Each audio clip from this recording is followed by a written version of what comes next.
اللہ اللہ اللہ اللہ اللہ اللہ اللہ اللہ۔ اعوذ باللہ من الشیطان الرجیم، بسم اللہ الرحمن الرحیم۔ وما ارسلناک الا رحمۃ للعالمین۔ اللہم سبحانک لا علم لنا الا ما علمتنا انک انت العلیم الحکیم۔ مولاي صلی وسلم دائما ابدا علی حبیبک خیر الخلق کلہم۔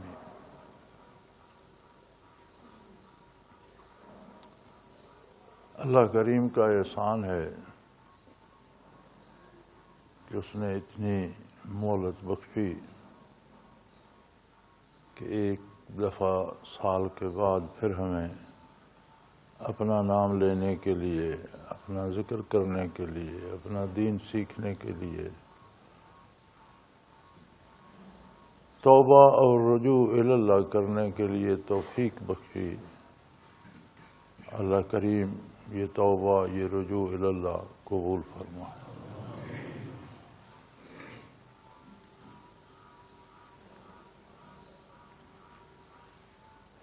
علوم ظاہر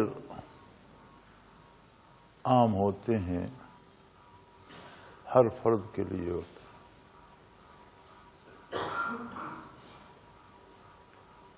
بڑی عجیب بات ہے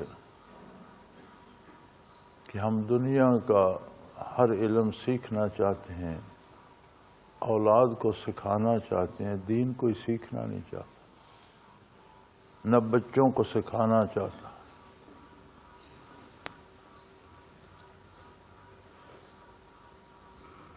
اچھی بات ہے دنیاوی علوم حاصل کیے جائیں، اسلام اس سے روکتا نہیں ہے، ان کو اچھائی کے لیے استعمال کیا جائے، منع نہیں کرتا، لیکن دین تو بنیاد ہے۔ بنیاد کو چھوڑ کر ہوا میں کلے تعمیر کرتے رہیں تو ان کی کیا حیثیت ہے؟ موت آئے گی تو سب دنیاوی عہدے، رتبے، دولت دھری کی دھری رہ جائے گی، بات دین پر چلی جائے گی۔ دین ہم نے ساری زندگی سیکھا نہیں۔ علوم باطن کی استعداد بہت کم لوگوں میں ہوتی ہے۔ یہ نہیں کہ اللہ انہیں دیتا نہیں۔ کل مولود یولد ولا فطرہ کما قال رسول اللہ صلی اللہ علیہ وسلم، ہر پیدا ہونے والا فطری استعداد لے کر پیدا ہوتا، پھر اس کے والدین یا اس کا معاشرہ اسے پتہ نہیں کیا سے کیا بنا دیتا ہے، وہ کہاں چلا جاتا۔ تو اللہ کریم نے جو ارشاد فرمایا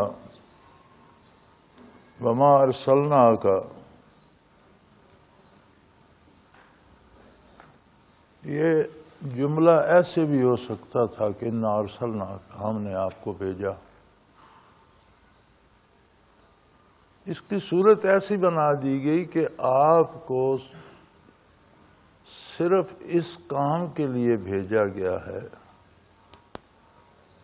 ما ارسلناک الا، نہیں بھیجا ہم نے آپ کو سوائے اس ایک کام کے، رحمۃ للعالمین، تمام جہانوں کے لیے اللہ کی رحمت بنا کر۔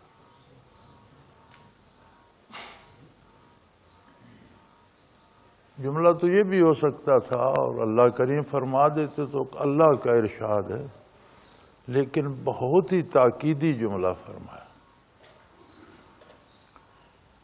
اور آپ صلی اللہ علیہ وسلم کا کمال یہ ہے کہ دنیا کے ہر معاملے میں بھی آپ نے رہنمائی فرمائی اور دین کے ہر شعبے میں۔ ہمارے سامنے 14 صدیاں تو بیت چکی ہیں، 1400 سال بڑا عرصہ ہوتا ہے، 15ویں صدی بھی آج بھی گزر گئی۔ اتنی لمبی جو زمانے کی ایک گزرگاہ ہے، مرور زمانہ ہے ایک، وہ حضور اکرم صلی اللہ علیہ وسلم کے کسی ارشاد کو پرانا نہیں کر سکے کہ یہ کام کرنے کا یہ طریقہ حضور نے بتایا تھا اور یہ تو اب پرانا ہو چکا ہے، کوئی ایک ثابت کر دے، قیامت تک کچھ بھی پرانا نہیں ہو۔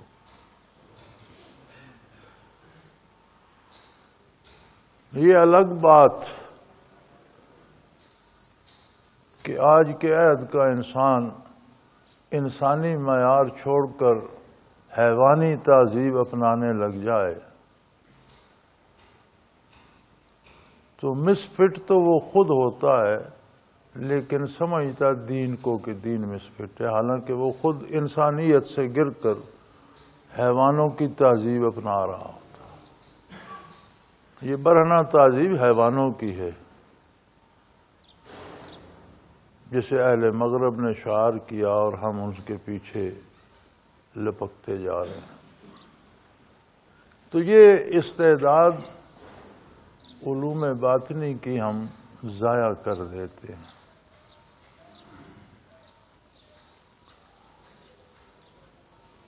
تبا تعبین کے بعد سے لے کر جب سے اولیاء اللہ کا دور شروع ہوا، تبا تعبین تک تو خیر القرون میں تھے، ولایت کا دور جب سے شروع ہوا تب سے لے کر آج تک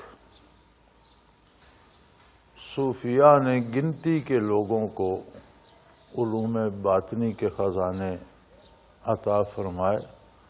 مرید ان کے لاکھوں کی تعداد میں ہوتے تھے، سب کو ظاہری علوم تعلیم فرماتے تھے، تسبیحات، ذکر اذکار زبانی تلقین فرماتے تھے۔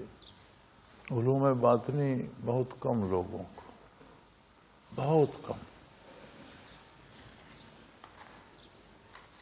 بہت بڑے بڑے عظیم نام جو ہیں، کسی کے ساتھ 2 شاگرد ہیں، کسی کے ساتھ 4 ہیں، کسی کے ساتھ 5 ہیں، مرید ان کے لاکھوں ہیں، بادشاہ تک مرید ہیں ان کے، حکومتیں ان کے قدموں میں ہیں، لیکن سب کو ظاہری تسبیحات پہ رکھا۔ یہ سوال حضرت رحمت اللہ تعالی علیہ پہ ہوا تھا کہ صوفیاء تو اس طرح نہیں کرتے تھے، آپ نے یہ نیا طریقہ نکال دیا، ہر آنے والے کو اللہ اللہ بتا۔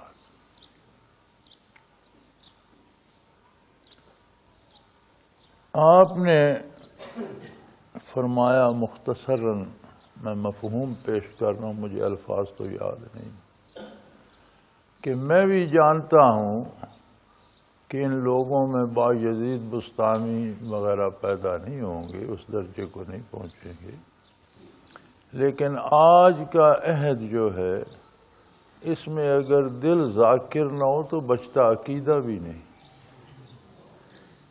اعمال تو بعد کی بات ہے، ایمان بنیاد ہے، بنیاد پر عمارت بنتی ہے، اعمال عقیدے پہ ہوتے ہیں۔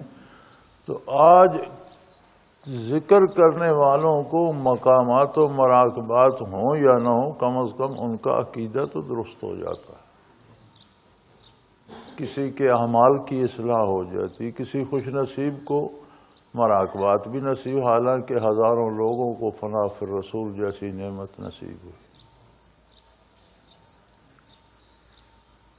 اور شیخ سے عقیدت ہونا ضروری ہے اور ہر طالب کی ہوتی ہے۔ عقیدت کے علاوہ حقیقت اگر بیان کی جائے تو میں یہ کہا کرتا ہوں کہ حضور کی بارگاہ میں جو آیا، مرد عورت، بچہ بوڑھا، امیر غریب، عالم ان پڑھ، جو حاضر ہوا ایک نگاہ میں صحابی ہو گیا۔ صحابہ کی خدمت میں جو پہنچا تابعی ہو گیا، تابعین کی خدمت میں جو پہنچا تبع تابعی ہو گیا۔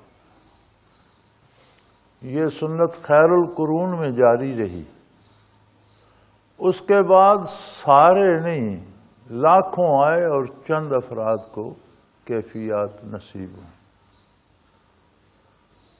1450 سال بعد 1400 سال بعد یہ سعادت پھر حضرت رحمۃ اللہ تعالیٰ علیہ کے حصے میں آئی کہ جو آیا اس کا قلب ذاکر ہو گیا. ہر آنے والے کو برکات نبوت نصیب ہوئیں، رحمت للعالمینی میں سے بہت کم صحیح لیکن حصہ تو مل گیا. آپ کی اس صفت رحمت للعالمینی کا حصہ کیا ہے؟ دل میں اللہ کا نام آ جائے، دل روشن ہو جائے اور اس روشنی کا اثر کردار پر پڑے اور کردار روشن ہو جائے. تو اللہ کروڑوں کروڑوں رحمتیں حضرت جی پہ نازل فرمائے جنہوں نے اس نعمت کو اس طرح عام کیا.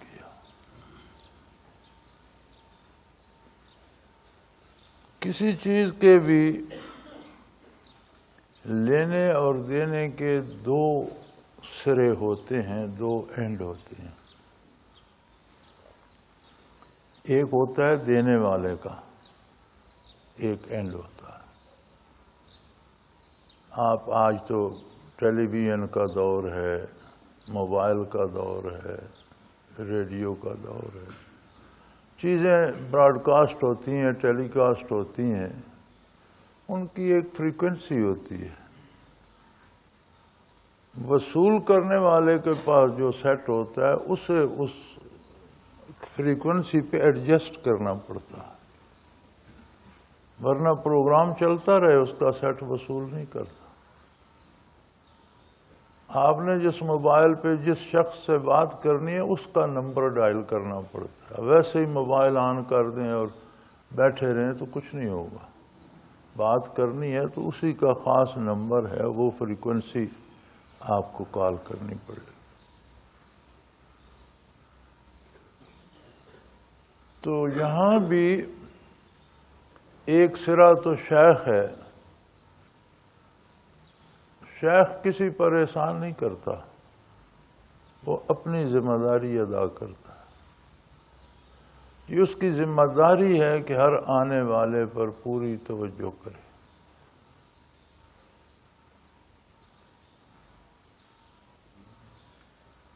اور دوسرا سرا طالب ہے، وہ ریسیونگ اینڈ پہ ہے، وصول کرنے والے سرے پہ ہے. اسے بھی اپنی فریکوینسی صحیح کرنا پڑتی ہے، اور اس کی فریکوینسی ہوتی ہے متوجہ ہونا، توجہ الی اللہ، کہ دل اور خیالات سے خالی ہو اور صرف اللہ کی طرف متوجہ ہو. جو اس دور میں یہ چیز ناپید ہو گئی ہے. افکار زمانہ تو ہر دور میں تھے، اس دور میں اس موبائل نے اس چیز کو تباہ کر دیا ہے اور لوگوں کا مزاج ہو گیا. وضو کر رہے ہیں موبائل بج رہا ہے، گاڑی چلا رہے ہیں موبائل بج رہا ہے، کھڑے ہیں موبائل کان کے ساتھ، جنازہ پڑھ رہے ہوتے ہیں اور جیب میں موبائل کی بیل بج رہی ہوتی ہے. یار کچھ خدا کا خوف کرو. نماز میں، مسجد میں، جنازے میں تو اسے آف کر دو. یہاں بڑا زبردستی روک روک کے معاف کرایا، ورنہ ان محفلوں میں بھی بیلیں بج اٹھتی تھی. تو اس نے انسان کی توجہ کو تباہ کر دیا. موبائل رکھنا کوئی بری بات نہیں، اچھی چیز ہے، ضرورت کے لیے رکھے. میرے پاس 3 ہیں، سارا دن بند پڑے رہتے ہیں. مجھے ایمرجنسی ہو، ضرورت ہو، کسی سے بات کرنی ہو، اس کا نمبر میرے پاس ہو تو اپنا موبائل آن کرتا ہوں، نمبر ڈائل کر بات کرتا ہوں، بند کر دیتا ہوں. اول تو میرا نمبر کسی کے پاس ہے نہیں، ہے تو بجاتا رہے، وہ بند ہوتا ہے. ایکسچینج پہ کرے گا تو ایکسچینج کے تھرو بات ہوگی، ضروری بات ہوگی تو ہو جائے گی، نہیں تو گپ شپ کی فرصت نہیں ہے. ہر چیز کے استعمال کا ایک سلیقہ، ایک طریقہ، ایک حد ہوتی ہے. اب گاڑی ہے، اللہ نے مجھے گاڑیاں دی ہیں، اب یہ ضروری تو نہیں کہ میں یہاں مسجد میں ہوں گاڑی یہاں کھڑی کروں. اسی طرح موبائل بھی، اس کی بھی حدود و قیود ہیں. تو جو بہت بڑا نقصان یہ دیتا ہے، یہ توجہ کو تباہ کر دیتا ہے۔ اور جو ضروری کالیں کرتے ہیں نا، وہ کوئی خوشخبری نہیں دیتے، یہ بڑی عجیب بات ہے۔ اچھی بات ہو تو لوگ بہت کم شیئر کرتے ہیں، دوسرے کو بہت کم بتاتے ہیں۔ پریشانی ہو تو بس بیل پہ بیل جا رہی ہے، تو وہ پریشانیاں توجہ اپنی طرف لے جاتی ہیں۔ حضرت رحمت اللہ تعالی علیہ پہ میرے سامنے کسی نے یہ سوال کیا تھا کہ بھئی آپ جسے اچھا سمجھتے ہیں اسے مراقبات زیادہ ہو جاتے ہوں گے۔ فرمایا ایسا نہیں ہوتا،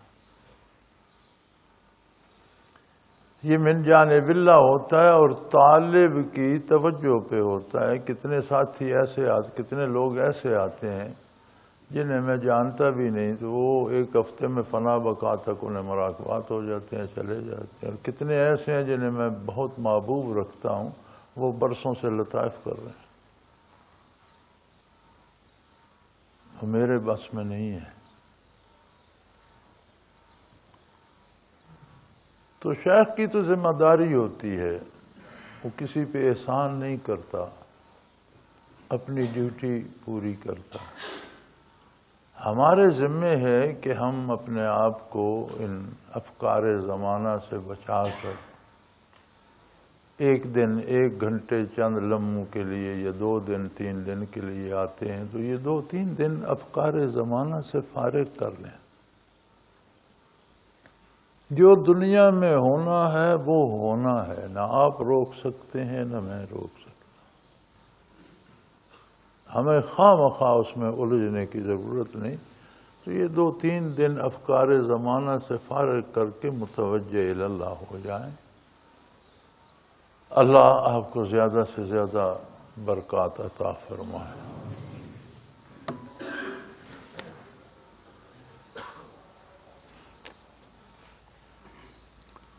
یہ کسی ساتھی کا سوال ہے، کیا قرآن مجید کی موجودہ 30 پاروں میں تقسیم عہد نبوی سے ہے یا بعد کی بات کیا تو کس بنیاد پر؟ میرے بھائی، اپنی اصلاح کے لیے، اپنی سمجھ کے لیے اپنے مضمون سے متعلقہ سوال کیا کریں۔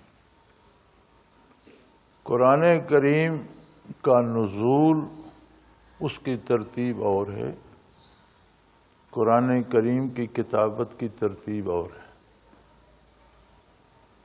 قرآن کریم کا نزول اللہ کی شان کے مطابق، اس کی پسند کے مطابق، واقعات کے مطابق ہوا۔ کوئی واقعہ ظہیر پذیر ہوا، اس کے متعلق حکم آ گیا کہ یہ ایسا کرو۔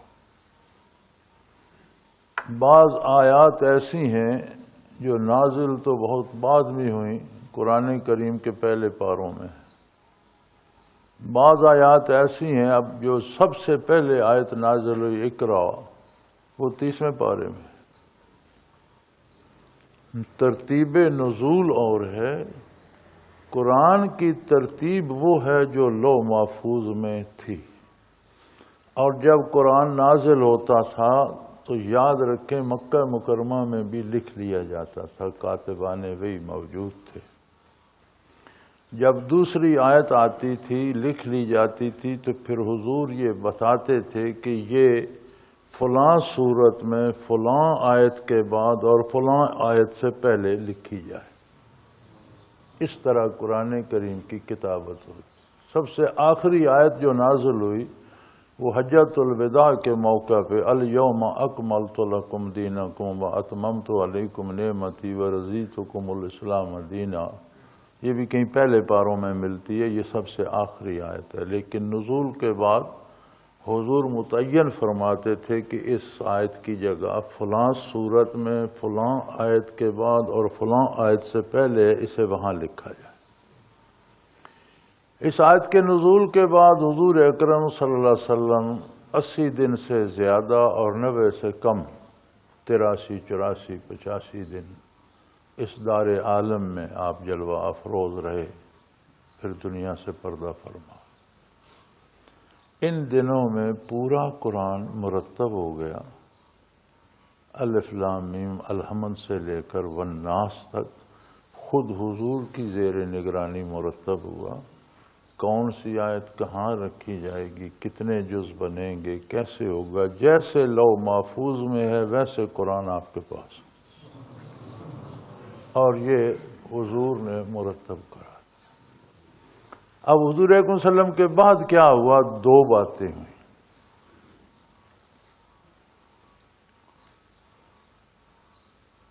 ایک یہ ہوئی کہ پہلے کوئی ایک آدھ کتاب مکمل موجود تھی، باقی لوگوں کے پاس جز بھی تھے، کسی نے کچھ نقل کر لیا، کسی نے کچھ۔ عہد صدیقی میں فرمایا گیا کہ ہر بندہ پورا قرآن مکمل کر کے پاس رکھے، جو حضور نے مکمل کروایا تھا اس کے مطابق سارے مکمل کیے گئے۔ حضور اکرم صلی اللہ علیہ وسلم نے ایک اجازت بخشی تھی، کیونکہ یہ ایک عجیب فطرت کا قانون ہے کہ ہر 3 میل میں زبان کا لہجہ بدل جاتا ہے۔ اب سارے پنجاب میں پنجابی بولی جاتی ہے، لیکن آپ چل کے دیکھیں تو ہر 3 میل بعد اس کا تلفظ اور لہجہ اور ادائیگی بدل جائے گی۔ اسی طرح عربی کے لہجے بھی مختلف تھے، پشتو کے بھی ہیں اور زبان فارسی کے بھی ہیں۔ اب پشتو میں گھر کو کور کہتے ہیں، لیکن آپ میرن شاہ کی طرح ہو جائیں تو وہ کور نہیں، وہ کیر کہتے ہیں، تلفظ بدل جاتا ہے۔ تو حضور صلی اللہ علیہ وسلم نے اجازت دی تھی کہ ہر علاقے کے لوگ اپنے تلفظ کے مطابق، الفاظ وہی ہیں، ادائیگی ان کے لہجے میں ہوگی، پڑھ سکتے ہیں۔ عہد عثمانی میں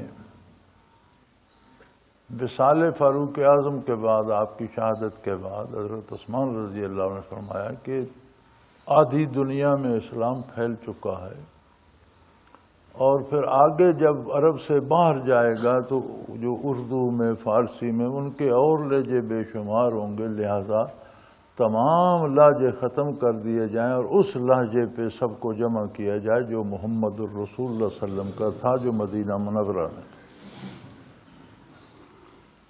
یہ کام ہوا عہد عثمانی میں کہ باقی سارے لہجے ختم کر دیے گئے، اور جو لہجہ حضور صلی اللہ علیہ وسلم کا تھا وہ یہ قرآن آپ کے پاس ہے۔ فرمایا کہ ساری دنیا اب اس ایک لہجے پہ جمع ہو جائے جو محمد الرسول اللہ۔ تیسری تبدیلی حجاج بن یوسف نے کی، اگرچہ تاریخ اس کے بارے بڑے مظالم بھی بیان کرتی ہے، سخت گیر بھی کہتی ہے، اور یہ بات بھی کہتی ہے کہ قرآن کریم پر یہ جو اعراب زیر زبر لگائے گئے، یہ حجاج بن یوسف نے لگایا۔ یہ بہت بڑا کارنامہ ہے اس کا۔ عربوں کو اعراب کی ضرورت نہیں تھی۔ ہم لوگ جب اردو پڑھتے ہیں تو ہمیں اس پر کوئی زیر زبر لگانے کی ضرورت ہے؟ بغیر زیر زبر کے فر پڑھتے جاتے ہیں، جہاں زیر ہوتی ہے زیر پڑھ لیتے ہیں، زبر ہوتی ہے زبر پڑھ لیتے ہیں۔ تو عربوں کو اس کی ضرورت نہیں تھی، لیکن غیر عرب کو ان کی ضرورت تھی، تو یہ زیر زبر جو ہیں یہ اس نے لگوا دیے۔ قرآن کے الفاظ، حروف، ترتیب میں کوئی تبدیلی نہیں آئی، اور الحمدللہ یہ قرآن وہی ہے جو لوح محفوظ میں ہے، یہ وہی ہے جو حضور اکرم صلی اللہ علیہ وسلم کے لمحہ مبارک سے ادا ہوا۔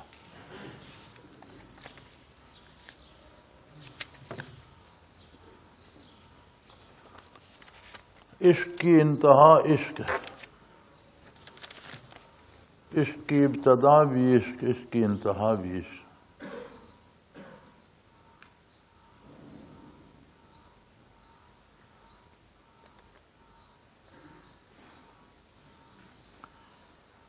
میں طویل سانسوں کے ساتھ ذکر کی طرف متوجہ رہوں تو دوسرے وظائف اور درود شریف نہیں پڑھا جاتا۔ میرے بھائی، درود شریف زبان نے پڑھنا ہے، یہ ذکر دل نے کرنا ہے۔ آپ کرتے رہیں، سانس جاری ہو جائے تو یہ تجربہ ہو جاتا ہے۔ زبان پڑھ سکتی ہے، دل اپنا کام کرتا رہتا ہے۔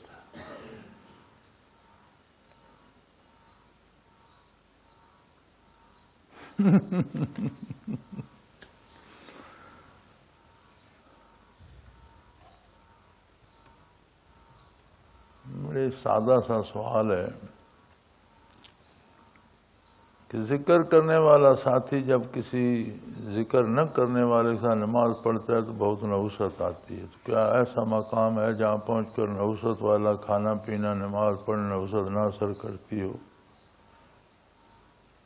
میرے بھائی، پاکی اور پلیدی دو واضح چیزیں ہیں، پاکی اور ناپاکی۔ کوئی ایسا مقام آتا ہے کہ وہاں ناپاکی بھی لگے تو وہ پاک ہو جائے؟ وہ ناپاک کرتی ہے، خود پاک نہیں ہوتی۔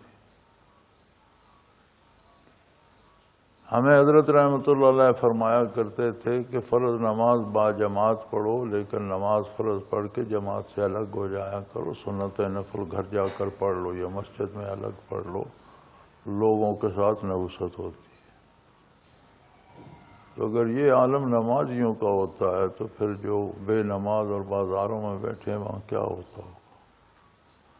کوئی ایسا مقام نہیں آتا جہاں جا کر گناہ اثر نہ کرتا ہو۔ گناہ گناہ ہے، نیکی نیکی ہے۔ یہ بھی ایک نیا مذہب بن گیا کہ اب جی حضرت اس مقام پر ہیں جہاں کوئی گناہ اثر نہیں، نماز پڑھیں نہ پڑھیں کوئی بات نہیں۔ یہ سب فراڈ ہے، یہ سب جھوٹ ہے۔ نحوست ہر مقام پہ اثر کرتی ہے، اس سے بچنا چاہیے، دامن بچانا چاہیے۔ جو مجبوری ہوتی ہے، اس میں جو کام دفتروں میں کرنا پڑتا ہے، لوگوں کے ساتھ کرنا پڑتا ہے، وہ کیا جائے، لیکن اس کے پاس بعض متوجہ اللہ ہو کر اتنی محنت کریں، اتنا ذکر کریں۔ حضرت فرمایا کرتے تھے کہ شام کا ذکر بڑی محنت سے کرو کہ دن کی نحوست دور ہو جائے، پھر سحری کو اٹھ کر ذکر کرو تو اس پر کوئی فائدہ مرتب ہوگا۔ وآخر دعوانا الحمد للہ رب العالمین۔ الحمد للہ رب العالمین والصلاة والسلام علی حبیبہ محمد اللہم ربنا لا تقتلنا بغضبک ولا تہلکنا بعذابک واعف عنا قبل ذلک۔ اللہم ربنا لا تسلط علینا من لا یرحمنا، انت ولینا فی سفرنا وحرنا فی مالنا واہلنا، انت ولینا فی الدنیا والآخرہ، توفنا مسلمین والحقنا بالصالحین۔ اللہم انصر الاسلام والمسلمین فإنک علی کل شیء قدیر۔ وصلی اللہ تعالی علی حبیبہ محمد برحمتک یا رب۔ اللہ اللہ اللہ اللہ اللہ اللہ اللہ اللہ۔ حضرت امیر محمد اکرم آوان مد ذلہ العالی دارالعرفان منارہ ضلع چکوال میں سالہ سال سے قرآن و حدیث کے اوپر خطابات کر رہے ہیں اور سلسلہ نقشبندیہ اویسیہ کے مطابق لوگوں کو ذکر الہی کی تربیت دے رہے ہیں۔ وہ قرآن پاک کی تفسیر ترتیب وار بیان کر رہے ہیں۔ تفسیر قرآن کو وہ موجودہ ملکی اور بین الاقوامی حالات کے مطابق بیان کرتے ہیں۔ موٹر وے سے کلر کہار کے انٹرچینج سے نکلتے ہوئے، کلر کہار کی جھیل سے ہوتے ہوئے، میانی، بوچھال اور نورپور سے گزرتے ہوئے دارالعرفان منارہ پہنچ سکتے ہیں۔ حضرت امیر محمد اکرم آوان نے بچیوں اور بچوں کی دینی اور دنیاوی تعلیم کے لیے سقارہ اکیڈمی کے نام سے ایک درسگاہ بھی قائم کی ہے، جس کا افتتاح ملک پاکستان کے صدر جنرل محمد ضیاء الحق نے اپنے دست مبارک سے کیا تھا۔ وہ تمام احباب جو اسلام کی طلب رکھتے ہیں، ان سے گزارش ہے کہ دارالعرفان منارہ ضلع چکوال میں امیر محمد اکرم آوان صاحب کے خطابات سے مستفید ہوں۔ وہ ہر جمعے کو نماز سے پہلے بیان فرماتے ہیں۔ ہر ماہ کی پہلی اتوار کو ماہانہ اجتماع ہوتا ہے جس میں آپ خصوصی خطاب فرماتے ہیں اور پاکستان کے چاروں صوبوں سے احباب اس اجتماع میں شرکت کرتے ہیں۔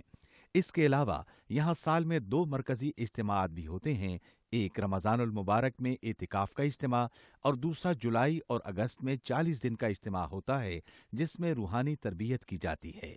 اپنا خون سیماب دے کر اتنا ہم کر جائیں گے، نام آقا کا چمن میں پھر رقم کر جائیں گے۔